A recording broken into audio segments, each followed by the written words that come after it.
देख रहे हैं। हमने अभी तक क्या देखा?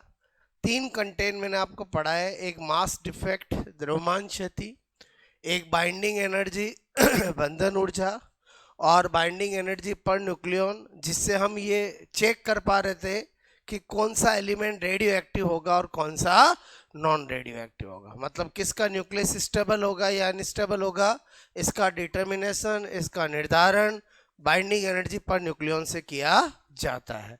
अगर किसी एलिमेंट का binding energy per nucleon 8.5 mega electron volt के इक्वल या उससे बड़ा है, ग्रेटर है, मोर है, तो उसका न्यूक्लियस स्टेबल होता है और वो नॉन रेडियो एक्टिव होता है, और इससे कम है तो रेडियो एक्टिव होता है। अब न्यूक्लियर फिजिक्स में हमारा रेडियो एक्टिव से लेना देना है, क्लियर? फिर मैंने आपको जो रेडियो एक्टिव एलिमेंट होगा उसका न्यूक्लियस अनस्टेबल होगा, उससे अल्फा बीटा गामा रेज निकलेगी। तो अल्फा बीटा गामा में क्या डिफरेंस होता है पूरा मैंने आपको चार्ट से बताया, क्लियर? यहाँ तक कहानी हमने स्टडी की है। अब हम क्या स्टडी करने जा रहे हैं? ओके, लॉ ऑफ, मैंने कहा रेडियो एक्टिविटी, क्लियर? ओके, क्या लिखा है यहाँ पर? रेडियो सक्रियता के नियम। ओके, क्या हेडिंग डाली है? Law of radio activity. Radio activity के 2 लॉ दिए गए हैं। एक है फर्स्ट लॉ, पहले अच्छे से समझो। फर्स्ट लॉ, प्रथम नियम क्या कहता है? मतलब first law of radio activity, clear? Okay, वो कहता है कि जो रेडियो एक्टिव एलिमेंट है उसकी जो डीके रेट है, डीके रेट मतलब क्षय की दर, विघटन की दर, वो external factors like temperature, pressure, humidity, इन पे डिपेंड नहीं करता है। अगर कोई रेडियो एक्टिव है तो वो डीके होगा ही होगा, दुनिया की कोई ताकत उसको रोक नहीं सकती। और अगर नॉन रेडियो एक्टिव है तो आप टेम्परेचर कितना बढ़ा दो, प्रेशर घटा दो, प्रेशर बढ़ा दो, ह्यूमिडिटी हो ना हो, वो रेडियो एक्टिव कभी नहीं होगा। पहला लॉ क्या कहता है कि rate of decay not depend on external factor like temperature, pressure, humidity. मतलब फर्स्ट लॉ क्या कहता है? रेडियो सक्रियता, क्लियर? ओके, की दर, यानी रेट ऑफ, आपसे मैं कह रहा हूं डिके, ओके, या रेडियो सक्रिय नाभिक, क्लियर, के विघटन की दर, रेट ऑफ, बोलो, decay of radio active nucleus, clear? Okay, radio सक्रिय नाभिक के विघटन की दर, बाह्य कारक, ठीक है, एक्सटर्नल फैक्टर्स लाइक, जैसे ताप, टेम्परेचर, बोलो दाब, प्रेशर, ओके, बोलो प्रेशर, आर्द्रता, ह्यूमिडिटी, ओके, पर निर्भर, डिपेंड नहीं, बोलो करती है। मतलब मैं क्या कहना चाह रहा था फर्स्ट लॉ में कि rate of decay not depend on external factor like temperature, pressure, humidity, clear? यानी रेडियो सक्रिय नाभिक के विघटन की दर, ओके, बाह्य कारक जैसे ताप, दाब, आर्द्रता पर निर्भर नहीं करता है, क्लियर? फर्स्ट लॉ हमारे कैसे काम आएगा, इससे कैसे क्वेश्चंस बनेंगे, वो आपको मैं बता रहा हूं। पहले तो मैं क्या लिखना चाह रहा था, समझ के बोलो।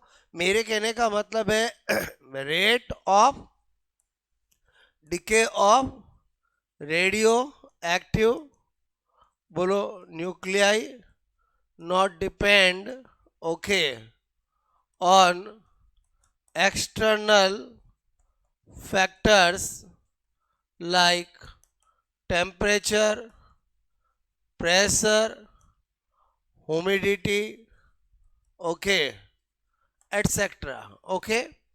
यही मैंने ऊपर लिखा, बोलो ओके। यहां से भी एग्जाम में क्वेश्चंस पूछे गए हैं। जैसे मैंने आपसे कहा कि रेडियम, रेडियम रेडियो एक्टिव है नॉन रेडियो एक्टिव है? यूरेनियम रेडियो एक्टिव है नॉन रेडियो एक्टिव है? रेडियो एक्टिव है। बोलो रेडियो एक्टिव एलिमेंट की ही बात हम इस चैप्टर में करते हैं। या तो एग्जामिनर आपको रेडियो एक्टिव एलिमेंट दे दे या एक रेडियो एक्टिव एलिमेंट है ऐसा बोल दे, बात एक ही है। क्लियर? बोलो कि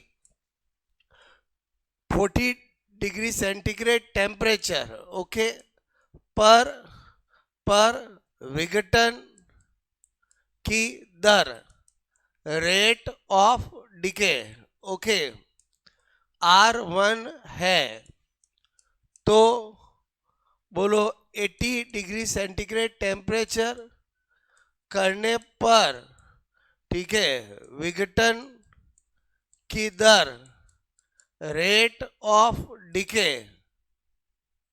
ठीक है, होगी। बात समझ में आई बोलो आपको? ओके। पहला ऑप्शन बोलो, पहला कितना है R1, ठीक है, R है। पहला ऑप्शन 2R, R/2, ठीक है, R और 4R, ऐसे ही ऑप्शन होंगे। डेफिनेटली ऐसे ही होंगे ना। तो मेरे कहने का मतलब है जैसे ही आपने रेडियम देखा, रेडियो एक्टिव देखा, तुरंत आपको फर्स्ट लॉ पता होना चाहिए कि रेडियो एक्टिव का फर्स्ट लॉ कहता है कि डिके की रेट किस पे डिपेंड नहीं करती है? External factor, temperature, pressure, humidity, ऐसे उनको इंक्रीज किया जाए, डिक्रीज किया जाए, डिके की रेट में कोई चेंज नहीं आएगा। क्लियर? तो इसका मतलब इसका आंसर क्या होगा? आर होगा। बात समझ में आई बोलो आपको? ओके। चलो, पहला लो कैसे काम आएगा समझ में आया? कभी एग्जाम में ऐसा नहीं बोलेंगे रेडियो एक्टिविटी का फर्स्ट लो बताइए। फर्स्ट लो का अप्लाइड ऑब्जेक्टिव में क्या है वो पता चला।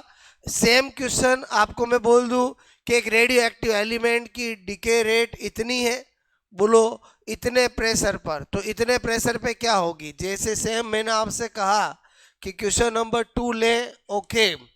क्वेश्चन नंबर 2 मैंने कहा यदि एक रेडियो सक्रिय तत्व ओके की विघटन की दर ओके दर 20 एटमॉस्फेयर दाब पर ओके 50, ठीक है, मैंने कहा आर है। अब आर की मतलब कोई वैल्यू हो सकती है, और आर की जगह क्या हो सकती है? कोई भी वैल्यू ओके है। तो 10 एटमॉस्फेयर दाब यानी या तो कम करेगा या बढ़ाएगा, क्लियर, पर होगी, ठीक है। यानी मैं आपको क्या कहना चाह रहा था, इफ रेट ऑफ बोलो डिके, ठीक है, for radioactive element okay is R820 atmosphere pressure, ठीक है, okay, find out decay rate at 10 atmosphere pressure.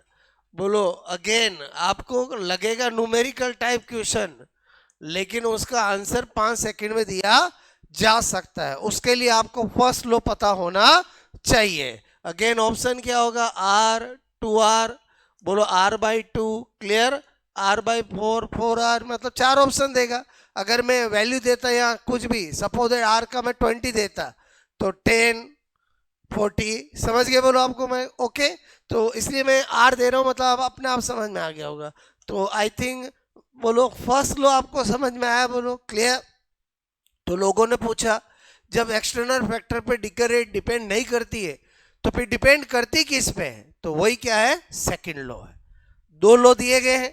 पहले लो में क्या बताया गया है कि डिके रेट किस किस पे डिपेंड नहीं करती है, और सेकंड लो क्या है? डिपेंड करती किस पे है। क्लियर? तो फर्स्ट लो समझ में आया बोलो आपको? ओके। फर्स्ट लो मतलब हमारा एग्जाम ऑब्जेक्टिव ये हमेशा दिमाग में रहना चाहिए। खाली लो रटने से कोई मतलब नहीं है, उसका हमारा एग्जाम में यूटिलाइजेशन कैसे वो पता होना चाहिए। क्लियर? ओके, लगेगा न्यूमेरिकल टाइप, लेकिन उसका आंसर डायरेक्ट दे सकते हो। वो चाहे तो रेडियो एक्टिव एलिमेंट लिखेगा और वो चाहे तो नहीं लिखेगा। बात समझ में आए? बोलो ओके। तो नोट करोगे।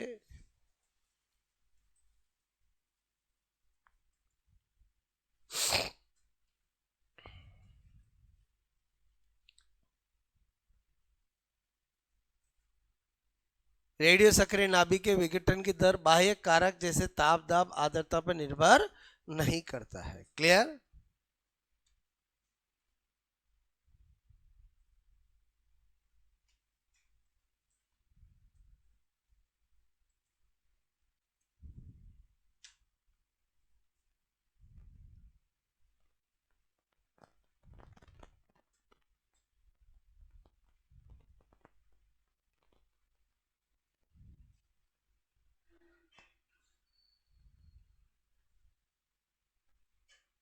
ओके, ये फर्स्ट लो समझ में आया? बोलो आपको। Rate of decay of radioactive nuclei not depend on external factor like temperature, pressure, humidity, etc. Clear?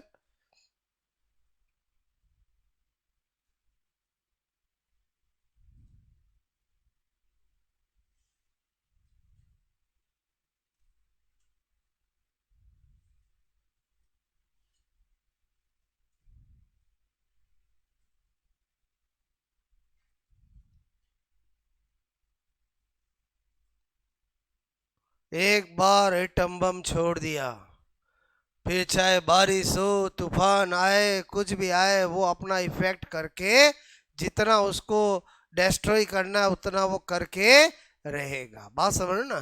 क्योंकि एटम बम जो है वो किसके प्रिंसिपल पे काम करता है? अरे बोलो, न्यूक्लियर फिजिक्स के प्रिंसिपल पे काम करता है। बात समझ में आया? बोलो ओके। ये किया नोट? बोलो आपने ओके।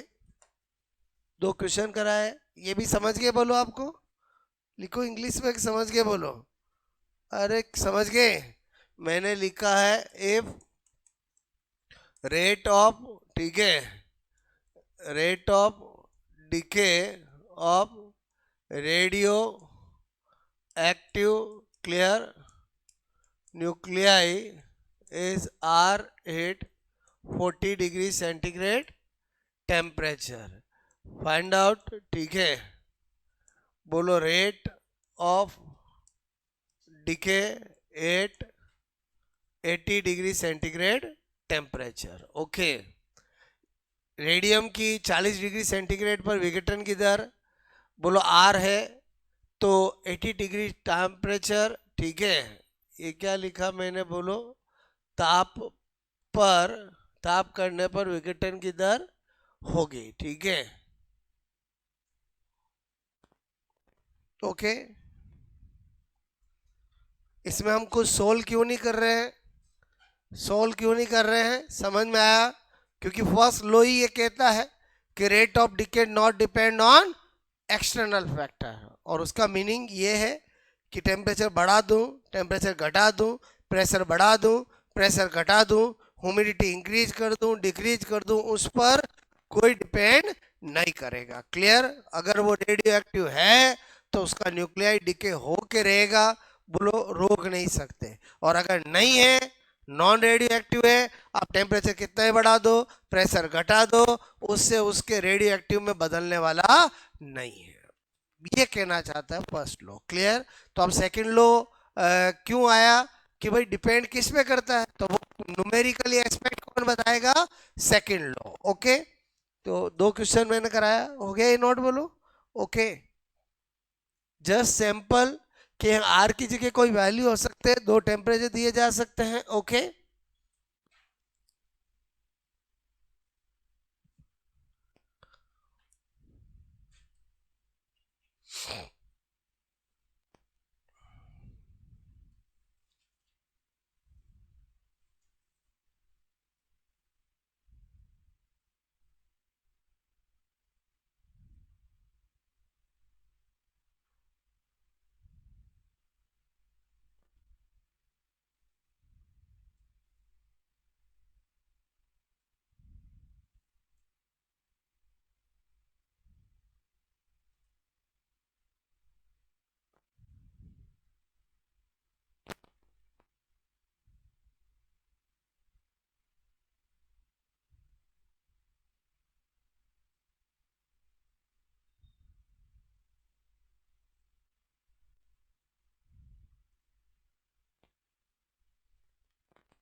ओके, तो सेकंड लॉ बताऊं मैं आपको, बोलो। ओके, तो नेचुरल सेकंड लॉ क्या आएगा, बोलो, कि डिपेंड किस पे करता है। क्लियर? ओके, तो यहां पर लिख रहा हूं मैं, बोलो, सेकंड लॉ। ओके, मैंने कहा द्वितीय नियम, और आपको पता होना चाहिए इसी को रेदरफोर्ड एंड सोडी का नियम भी कहते हैं। क्लियर? क्योंकि फर्स्ट लॉ तो जनरल बात थी, बोलो। क्लियर? लेकिन ये जो पर्टिकुलर सेकंड लॉ है वो किसने दिया? रेदरफोर्ड और सोडी ने। क्लियर?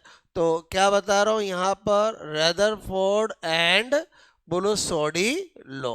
ओके, तो रेदरफोर्ड और सोडी जी ने क्या कहा कि यहां पर देखो, रेडियो सक्रिय, ओके, नाभिक के विघटन की दर, okay, rate of decay of radioactive nuclei, विघटन दर सक्रिय नाभिकों, क्लियर, बोलो, की संख्या पर संख्या के समानुपाती, क्लियर, होता है।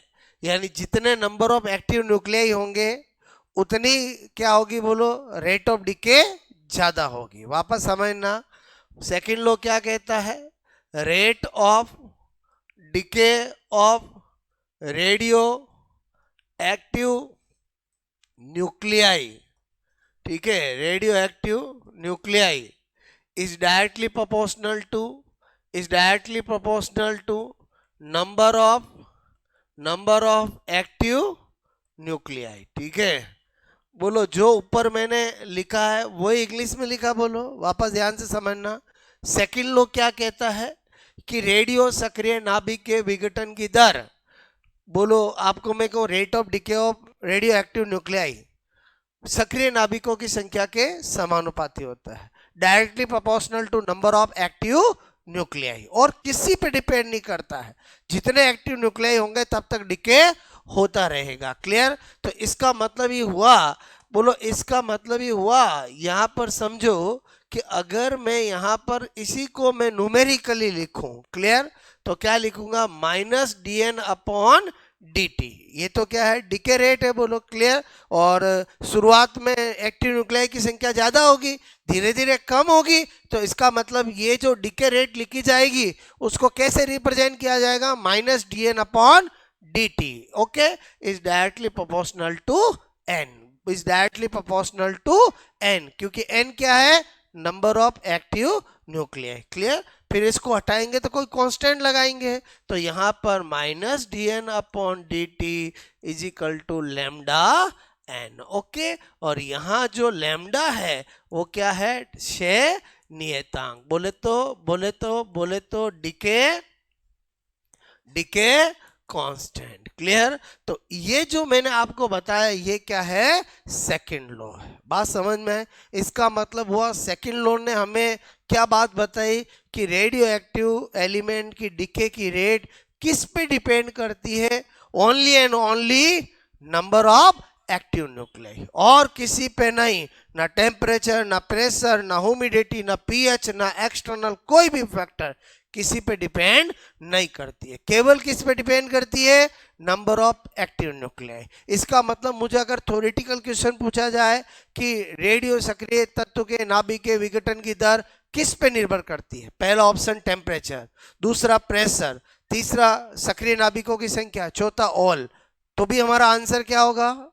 बोलो, number of active nuclei. Clear? और रही बात इससे बनने वाली चीजें और क्वेश्चन, वो तो अभी कहानी को आगे बढ़ाएंगे, क्योंकि ये तो मैंने एज ए लॉ बताया। लॉ मतलब समझ रहे हो कि जो स्टेटमेंट लॉ का है वो मैंने आपको बताया। फर्स्ट वाले में भी स्टेटमेंट लिखा, फिर उसमें बनने वाले क्वेश्चंस देखे थे। क्लियर? तो आपको सेकंड लॉ एक्चुअली किसने दिया है?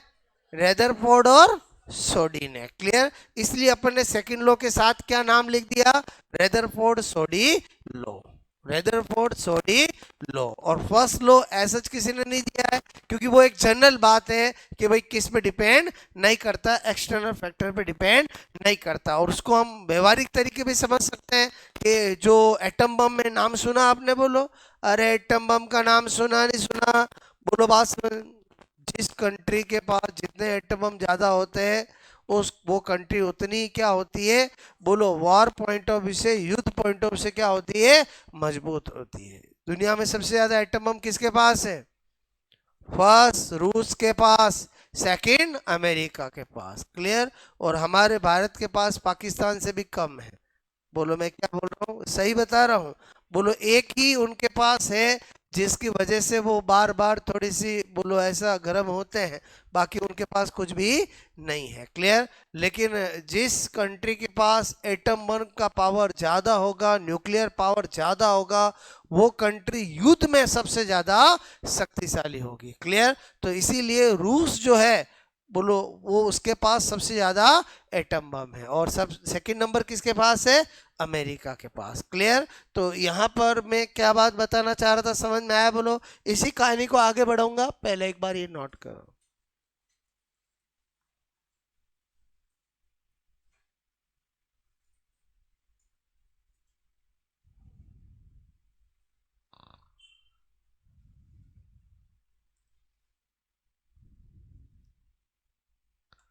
ये तो नोट कर लिया था, बोलो ओके।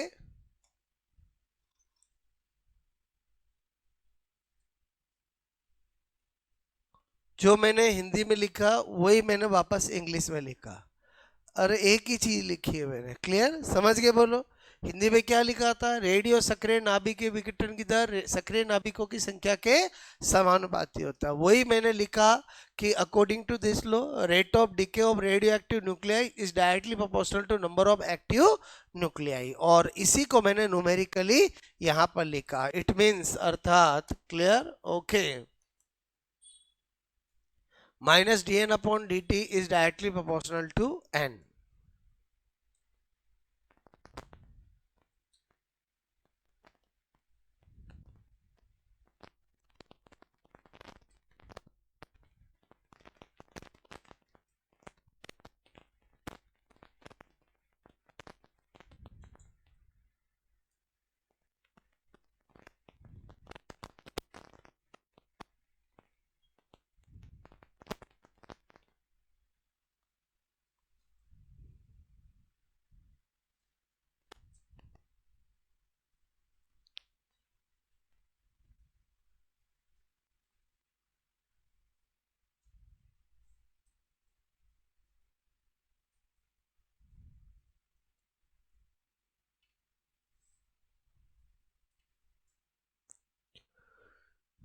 ओके, किया ये नोट? बोलो ठीक है,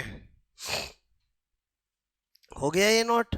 ठीक है, अब मैं आपको आगे की कहानी बताने के लिए पहले स्पेशल नोट बता रहा हूँ। स्पेशल नोट क्या बता रहा हूँ, इधर देखो। मैंने कहा कि टी टाइम पर number of radioactive nuclei कितने हैं, उसका एक फॉर्मूला है। क्लियर? मैंने कहा टी समय पर, ठीक है, रेडियो सक्रिय नाभिकों की संख्या। ओके, बोलो नंबर ऑफ, बोलो active nuclei at T time. ठीक है, बोलो एट टी टाइम। वो क्या होता है? N T is equal to N zero e की power minus lambda T. Clear? बोलो इस फॉर्मूले से बताते हैं। ठीक है, और यहाँ पर यहाँ एन जीरो क्या है? बोलो आप कहोगे प्रारंभ में, प्रारंभ में सक्रिय नाभिकों की संख्या। ठीक है, ओके। और एन टी ये क्या है? बोलो इनिशियल। ओके, मैंने कहा यहाँ पर, बोलो initial number of active nuclei. ठीक है, ओके। और एन टी क्या है? बोलो अभी बताया मैंने आपको, टी समय पर, बोलो सक्रिय नाभिकों की संख्या, ठीक है। मैंने कहा नंबर ऑफ एक्टिव, बोलो nuclei at T time, clear, at T time, okay. और लेमडा क्या है अभी बताया मैंने, क्या, डीके कांस्टेंट, क्लियर, ओके। जब हम इस फॉर्मूले को देखते हैं तो हमें एक बात समझ में आती है कि बोलो नंबर ऑफ एक्टिव न्यूक्लियाई जो है वो एक्सपोनेंशियली डिक्रीज होते हैं। अरे बोलो क्या होता है, एक्सपोनेंशियली। मतलब ऐसा नहीं है कि कोई रेडियो एक्टिव एलिमेंट है तो धीरे धीरे डिके हो रहा है, ऐसा नहीं है। बोलो बहुत ज़्यादा फास्टली डिके होता है, जितने मॉलिक्यूल्स होते हैं फटाफट होते हैं, ठीक है। तो ये आपको मैंने बताया। अब मैंने कहा यहाँ पर नंबर 2 क्या है, स्पेशल नोट, यूनिट ऑफ, बोलो डिके कांस्टेंट, क्लियर। कभी भी आपको पूछ ले कि भाई शे नियतांक, ओके, की इकाई, ठीक है। मैंने कहा या मैं बोल देता यूनिट ऑफ लेमडा, एक ही बात है, बोलो ओके। या लेमडा मतलब वेवलेंथ मत समझना, या लेमडा किसको रिप्रेजेंट कर रहा है, डीके कांस्टेंट को, क्लियर, वही कहानी चल रही है अपनी। तो मैंने कहा कोई दिक्कत नहीं, अभी अभी ताजा ताजा पढ़ा d N upon d t is equal to lambda N, okay. तो मुझे क्या निकालना, लेमडा, तो लेमडा क्या हो जाएगा, d N upon d t divide by N, clear. अगर मैं यूनिट ऑफ डीके कांस्टेंट करूंगा तो नंबर का तो कोई यूनिट होता नहीं है, तो मैंने कहा 1/सेकेंड, क्लियर। या मैं इसी को क्या कह सकता हूं, बोलो सेकेंड इनवर्स। जैसे ही यूनिट डीके कांस्टेंट की सेकेंड इनवर्स आई, तुरंत हमें पता चलना चाहिए कि इसका मतलब जितनी भी रेडियो एक्टिव रिएक्शंस होती है वो सब फर्स्ट ऑर्डर वाली होती है, क्योंकि फर्स्ट ऑर्डर का जो रेट कांस्टेंट की यूनिट भी क्या होती है, सेकेंड इनवर्स। बात समझ में है। तो इसका मतलब यहां पर मैं क्या लिख सकता हूं, थर्ड पॉइंट, ओके।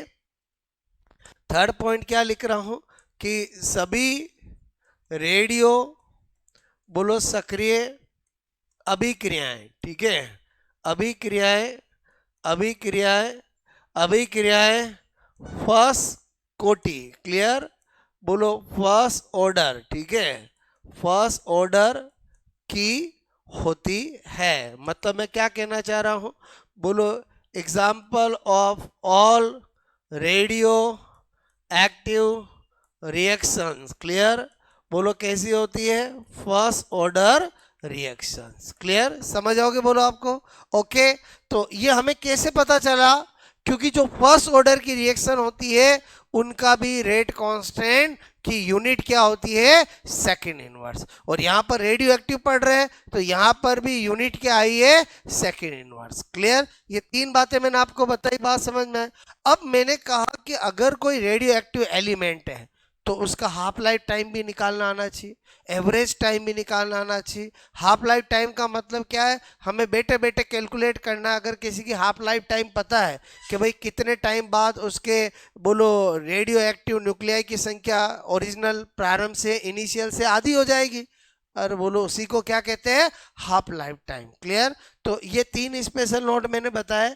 डायरेक्ट पूछे जाते हैं कि टी टाइम पर नंबर ऑफ एक्टिव न्यूक्लियाई का फॉर्मूला क्या होता है, तो क्या बताया, क्या बताया, N T is equal to N0 e की पावर लेमडा टी, ये फॉर्मूला बताया मैंने, क्लियर।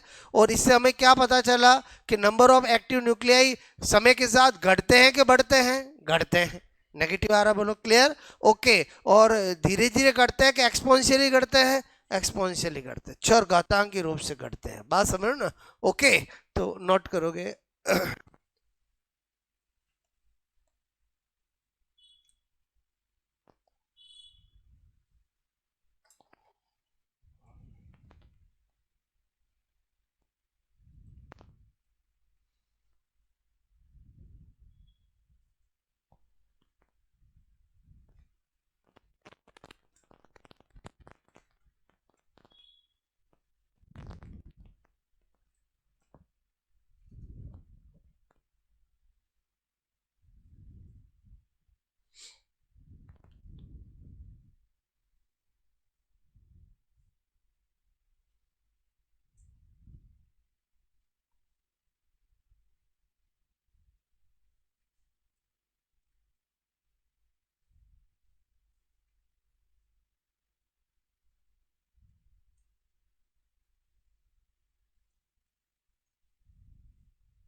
ओके,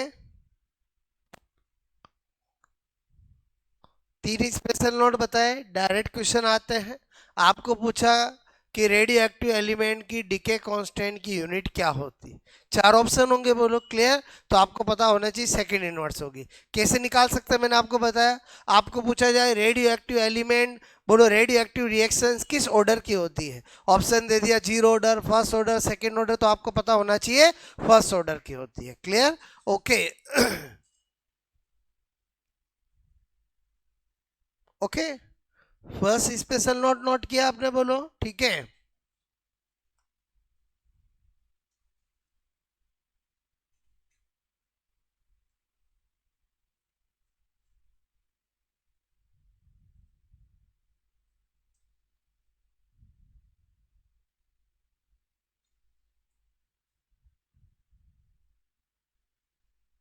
तीनों स्पेशल नोट समझ में आया, बोलो आपको क्लियर। और ये क्यों बताया, क्योंकि मुझे इनको आगे यूज करना है। तो पहले थोड़ा बेस बनाया और अभी यूज करूंगा तो आपको दिक्कत नहीं आएगी।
ओके,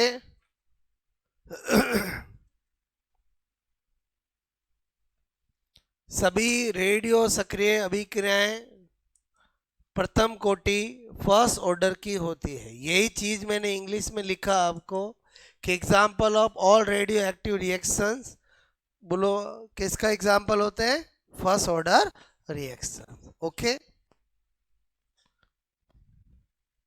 तीनों स्पेशल नोट डायरेक्ट एग्जाम में पूछे जाते हैं, बोलो आपको पता होना चाहिए। यूनिट बहुत बार एग्जाम में पूछी गई है कि से नियतांक, से स्थिरांक, इंग्लिश में एक ही नाम है डीके कांस्टेंट की यूनिट होती है। क्लियर, तो वो क्या होती है, सेकेंड इनवर्स। ओके, अच्छा, अब मैं आपको क्या सिखाने जा रहा हूं, वापस अपनी स्टोरी पे आ गए अपन।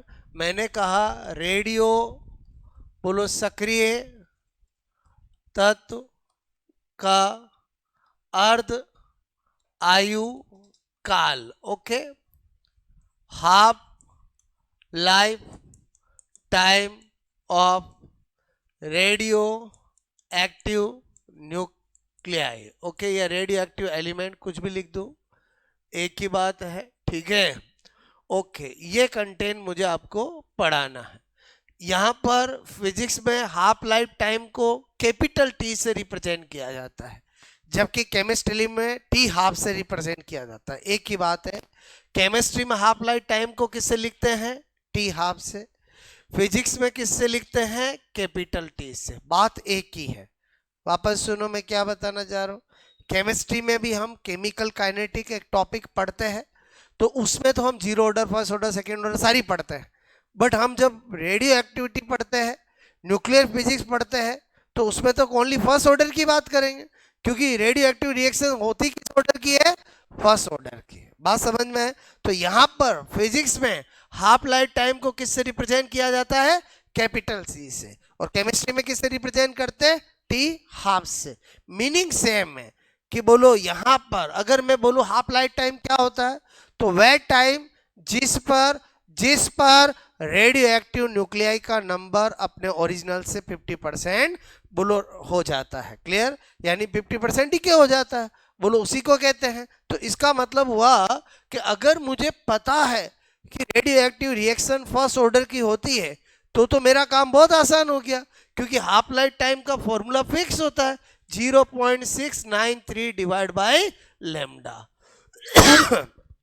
यानी यहाँ लेमडा क्या है, डिके कांस्टेंट। Clear, okay. इसका मतलब हुआ, बोलो मुझे कभी भी लेमडा दिया जाएगा और किसी भी रेडियो एक्टिव का हाफ लाइफ टाइम पूछे मैं सेकंडों में निकाल सकता हूं। बोलो क्लियर, मैंने कहा से नियतांक। ओके, लेमडा दिया जाएगा तो मैं क्या कर सकता हूं, टी निकाल सकता हूं। Clear, okay. अब ये फॉर्मूला कैसे आया वो मैं आपको समझा रहा हूं, बात समझना, वो केवल समझने के लिए। अल्टीमेटली आपका सब काम किससे हो जाएगा, इसी फॉर्मूले से। अगर आपको ऐसा क्वेश्चन एग्जाम में आता है कि यदि रेडियो एक्टिव, क्लियर, बोलो radio active element, okay, element radio सक्रिय सक्रिय सक्रिय तत्व का, ठीक है, का क्षय नियतांक, ओके, डिके कांस्टेंट, ठीक है,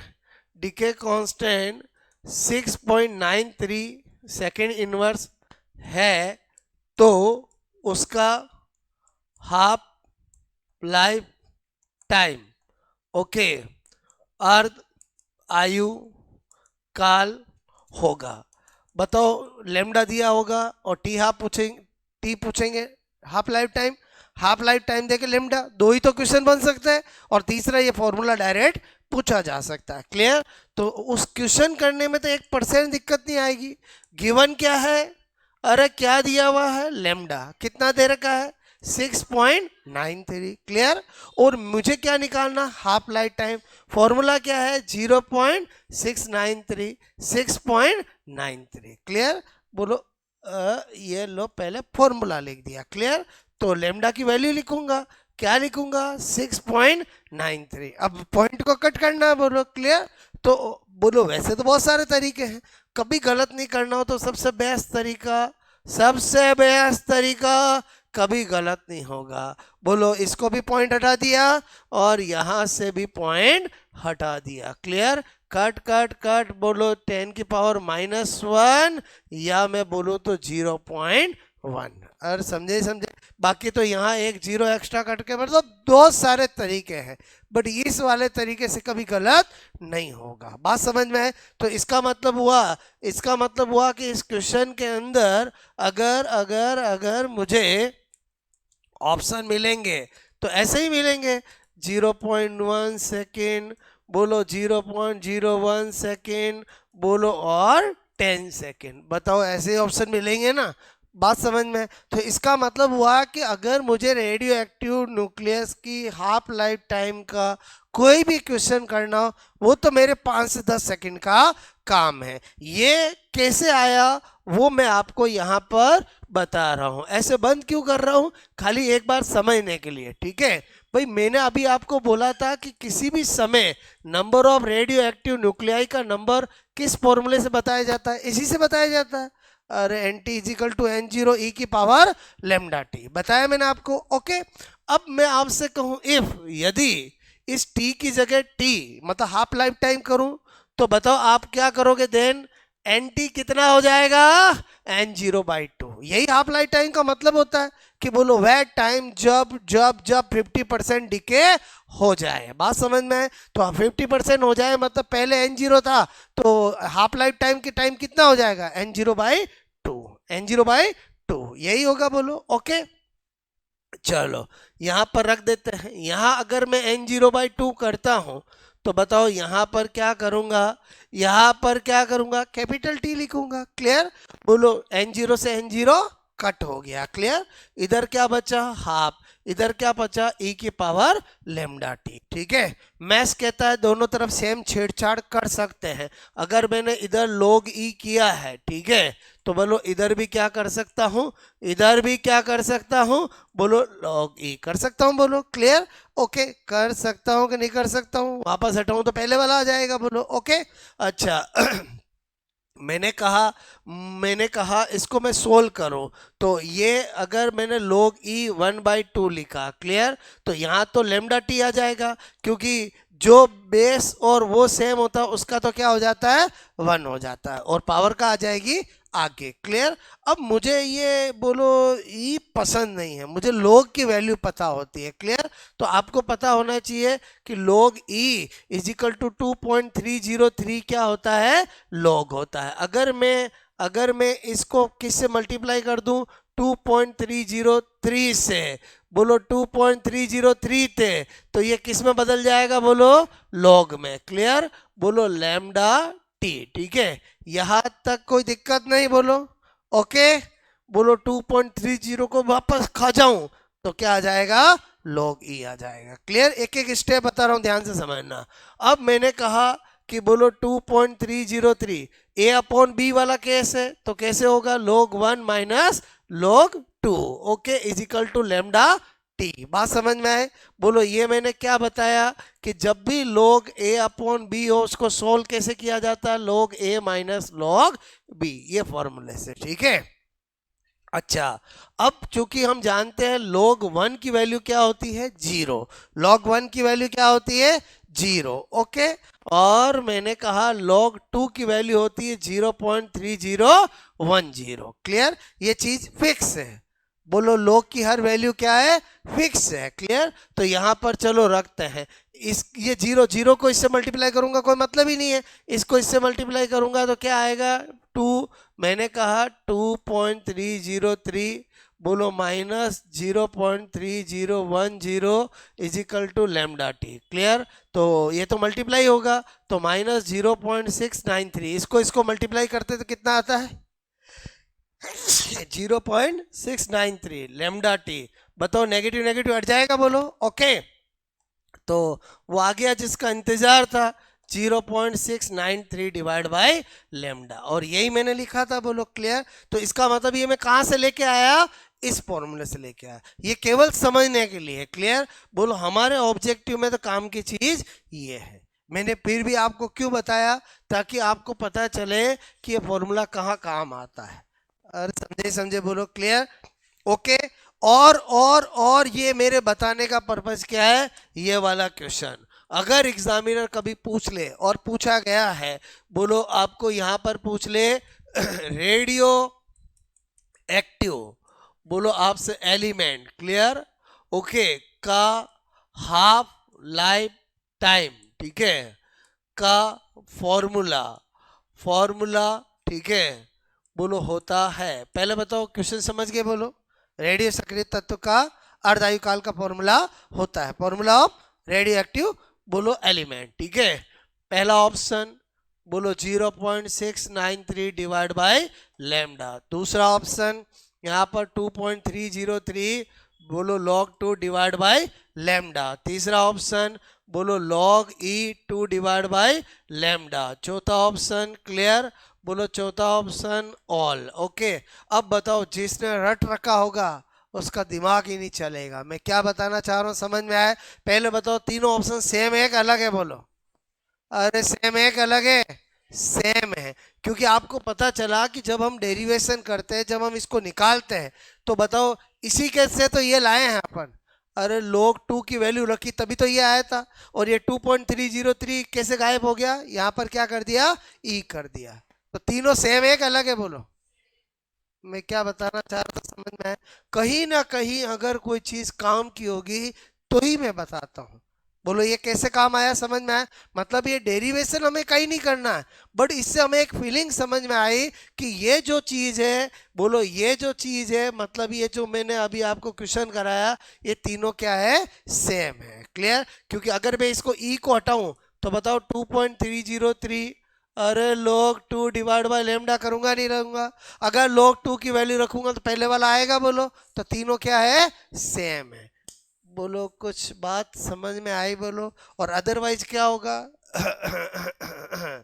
गलत हो जाएगा। बात समझ में आए, बोलो ओके। चलो अब आप नोट करोगे।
अपने काम की चीज ये, क्वेश्चन मैंने न्यूमेरिकल कराया।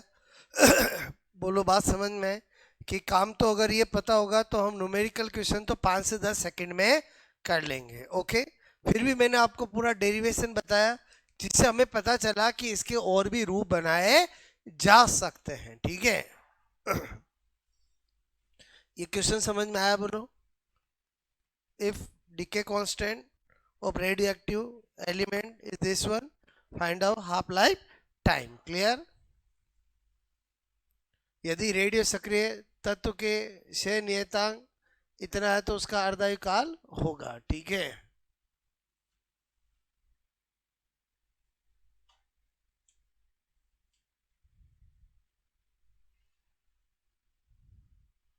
अभी तक कहानी बताई, समझ में आई? बोलो आपको। ओके।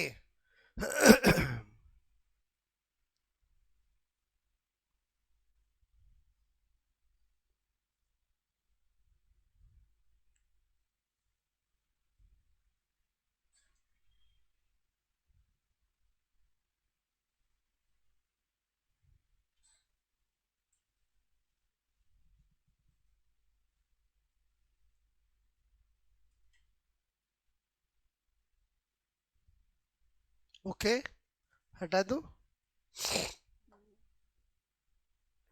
ये केवल समझने के लिए बताया मैंने आपको। क्लियर? ओके।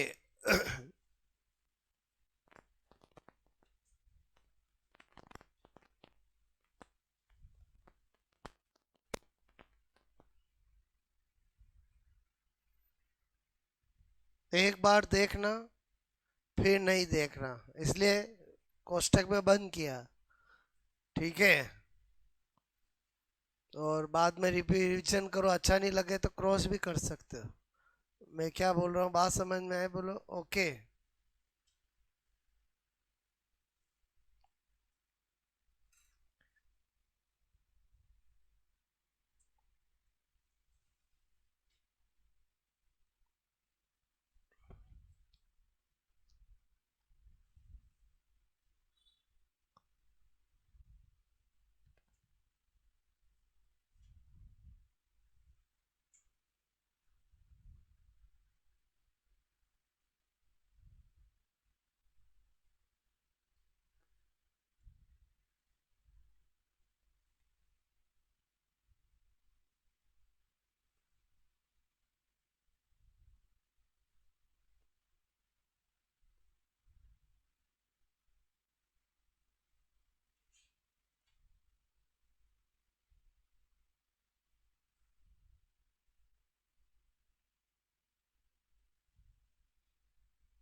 Okay,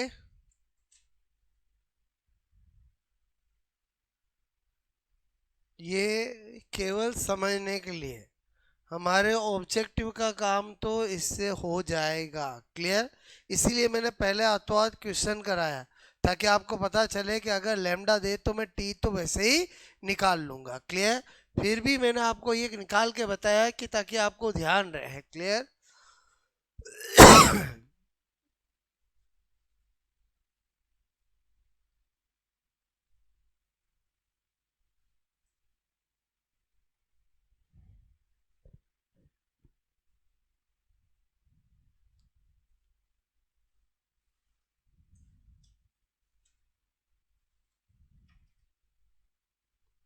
okay?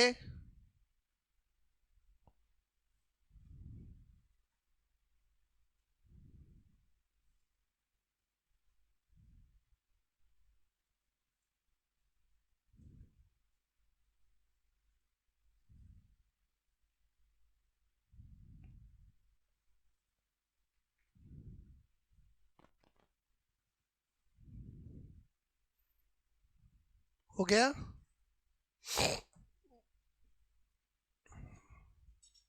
ये क्वेश्चन समझ में आया? बोलो। ठीक है, मैंने हिंदी में लिखो कि समझ के बोलो। रेडियो सक्रिय तत्व के अर्धायु काल का सूत्र होता है। ठीक है? रेडियो एक्टिव एलिमेंट बोलो का हाफ लाइफ टाइम का फॉर्मूला होता है। ठीक है?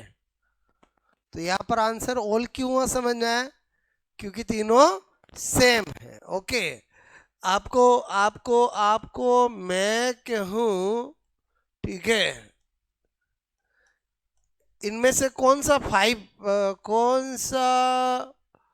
कौन सा मैंने कहा कौन सा 10 है? अरे कौन सा 10 है? क्या तो सी कौन सा 10 है? बस। अरे चीजें बदली है, वही है। अरे समझे समझे बोलो। ये भी 10 है, ये भी 10 है, और ये भी 10 है। सेम ऐसा ही है। ये और ये क्या है? सेम है। ओके?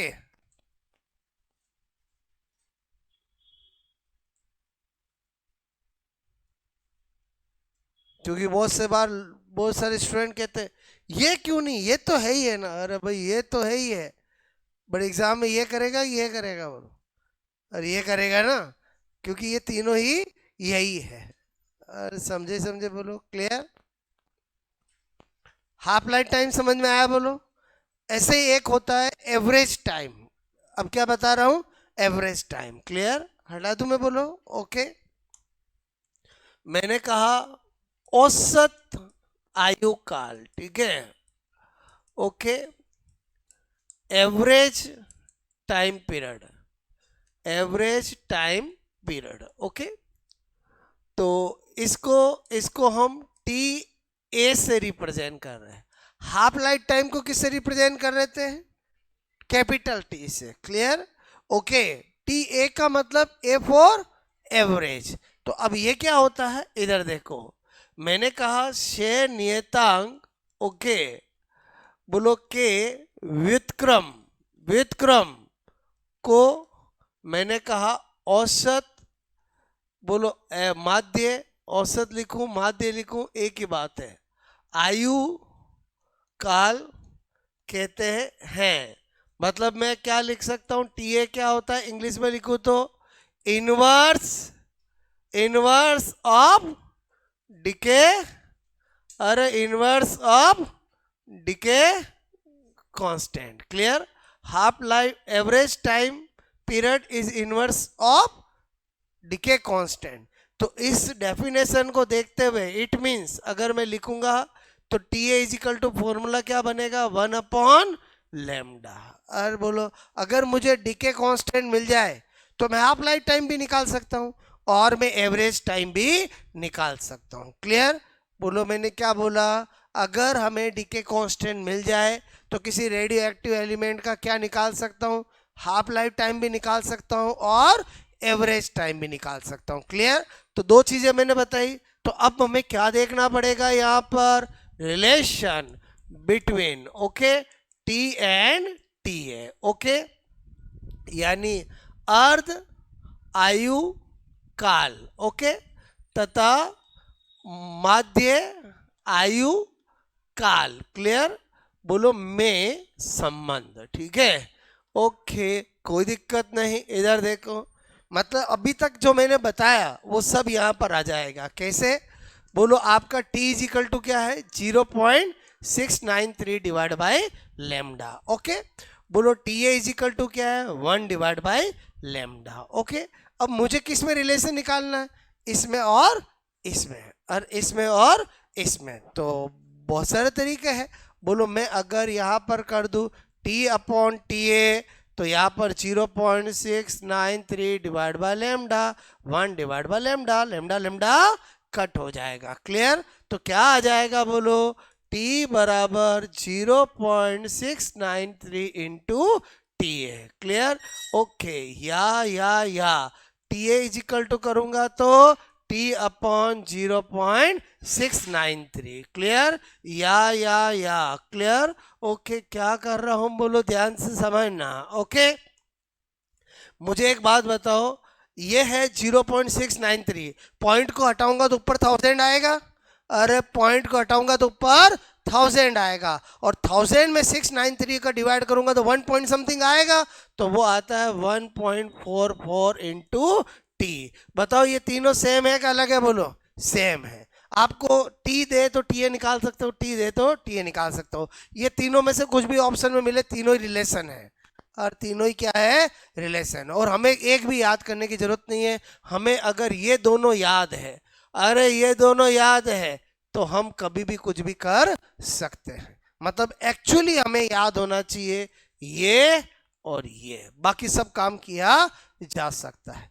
बोलो समझे समझे? बोलो, ये तो अलग अलग करके मैंने सोच डेवलप करी आपकी कि ये और ये और ये क्या है? सेम है। बात समझ में आए? बोलो ओके। तो आपको ये वाली चीज समझ में आए? बोलो, यानी आज जितनी भी कंटेंट मैंने आपको पढ़ाए सब आपस में क्या थे? कनेक्ट थे। और समझे समझे? बोलो, फर्स्ट लो पढ़ाया, सेकंड लो पढ़ाया, सेकंड लो में न्यूमेरिकल की बात करी, तो उससे मुझे पता चला हाफ लाइफ टाइम कैसे निकालूंगा, एवरेज टाइम, डीके कांस्टेंट, सारी बातें मैंने आपको बताई। ठीक है,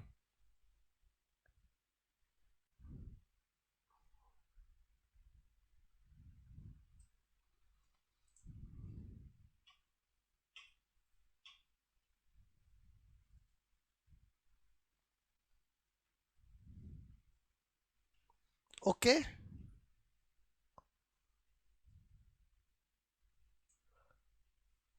average time period is equal to inverse of decay constant. समझ गए? जो मैंने ऊपर लिखा वही मैंने शॉर्ट में लिखा। क्लियर? ओके, और फिर ये तो आपको समझ में आ ही गया होगा। टाइटल डाला मैंने, relation between T and T A. Clear? जितने क्वेश्चन बन सकते मैंने सारी चीजें आपको बताई। आज क्या पढ़ा अपन ने? आज क्या पढ़ा? रेडियो एक्टिविटी के लो, फर्स्ट लो और सेकंड लो, और उनसे रिलेटेड सारी बातें। क्लियर? ओके।